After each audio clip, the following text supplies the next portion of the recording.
अभी दोस्तों मैं हूँ अफ्रीका के देश तंजानिया के घने जंगलों में हड़जाबी ट्राइब के लोगों के साथ में। मेरे साथ है ये क्या नाम है तेरा? कमल था क्या? छावा। छाबा इसका नाम छावा है और ये खाता बहुत है। और मैं लेके आया हूँ भाई साहब इंडिया से मिठाई, और मिठाई में है रसगुल्ले।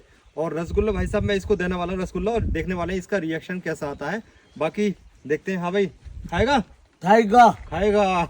हिंदी भी जानने लगे भाई साहब। ये कैसा है? ये खुश हो गया छावा। तो छावा को टेस्ट तो छावा को टेस्ट काफी अच्छा लगा। और आपको ये वीडियो कैसी लगी कमेंट करके बता सकते हो। बाकी भाई फॉलो कर लो, सब्सक्राइब कर लो और लाइक और शेयर कर दो।